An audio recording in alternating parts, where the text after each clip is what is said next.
नमस्कार, आप देख रहे हैं न्यूज़ 18 राजस्थान का डिजिटल चैनल और आपके साथ मैं हूं वंदना त्यागी। यमन एक ऐसा देश जहां दुश्मन अब बाहर नहीं अंदर है। जो साथ लड़े वही अब आमने सामने खड़े हैं। सऊदी अरब और संयुक्त अरब अमीरात दोनों एक ही गठबंधन में, लेकिन यमन की जमीन पर गोलियां अब एक दूसरे के समर्थकों पर चल रही हैं। आइए सबसे पहले बात करते हैं यमन के गृह युद्ध की और वो कैसे शुरू हुआ। कहानी शुरू होती है साल 2014 से। ईरान समर्थित हूती विद्रोहियों ने यमन की राजधानी सना पर कब्जा कर लिया।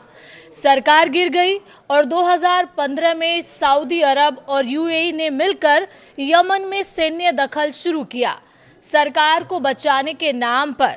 लेकिन ये जंग लंबी होती चली गई।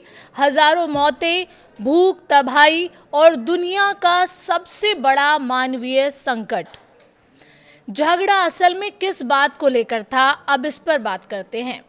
समस्या सिर्फ हूतियों की नहीं रही। दिक्कत तब बढ़ी जब सऊदी और यूएई ने अलग अलग स्थानीय गुटों का समर्थन करना शुरू किया।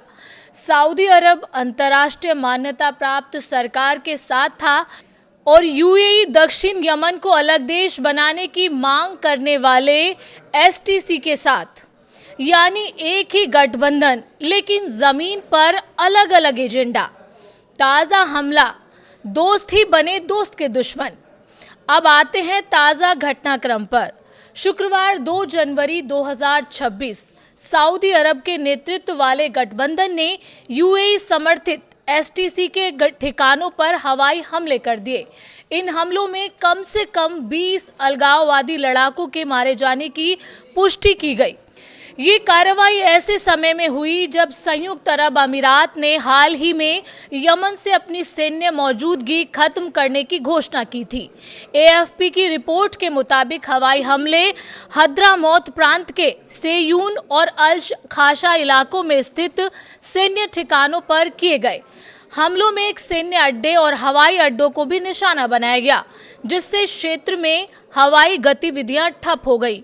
कई घंटों तक किसी भी विमान की आवाजाही नहीं हो सकी, जिससे आम नागरिकों में भी डर का माहौल बन गया।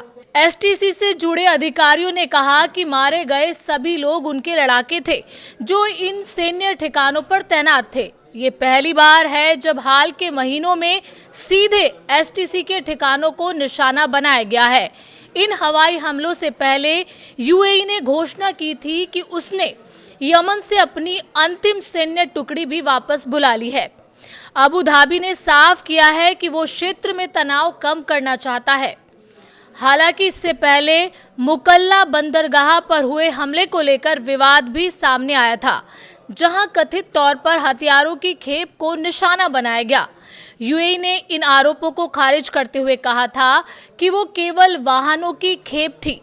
एसटीसी के एक प्रवक्ता ने इसे अस्तित्व की लड़ाई बताते हुए कहा कि वो कट्टरपंथ के खिलाफ संघर्ष कर रहे हैं। वहीं हद्रामौत प्रांत के सऊदी समर्थित प्रशासन का कहना है कि ये अभियान किसी राजनीतिक या सामाजिक समूह के खिलाफ नहीं है, बल्कि इसका मकसद सैन्य ठिकानों पर कब्जा जमाना है। सऊदी सैन्य सूत्रों ने चेतावनी दी है कि अगर एसटीसी ने अपने लड़ाके वापस नहीं हटाए तो हमले जारी रह सकते हैं। सबसे बड़ा सवाल यही है कि क्या यमन 2 हिस्सों में बंटने जा रहा है।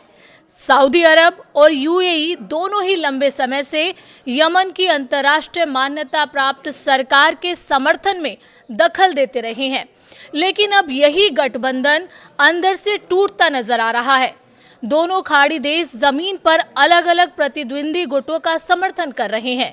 दक्षिण यमन में एसटीसी अब खुलकर कह रहा है युद्ध शुरू हो चुका है। एसटीसी ने आरोप लगाया है कि सऊदी समर्थित जमीनी बलों ने उस पर हमला किया है, जिसे सऊदी वायुसेना के हवाई हमलों का भी समर्थन मिला है। सऊदी के हवाई हमले में सेयून शहर के एयरपोर्ट और सैन्य अड्डों को भी निशाना बनाया गया, जिसके बाद वहां हवाई परिचालन पूरी तरह ठप हो गया है। पिछले 24 घंटे से ज्यादा समय तक ना तो कोई विमान उतरा है और ना ही उड़ान भरी है। हालांकि अधिकारियों ने आधिकारिक रूप से एयरपोर्ट बंद होने की घोषणा नहीं की है। ये पहला मौका है जब सऊदी नेतृत्व वाले गठबंधन ने सीधे एसटीसी के ठिकानों पर हमला किया है।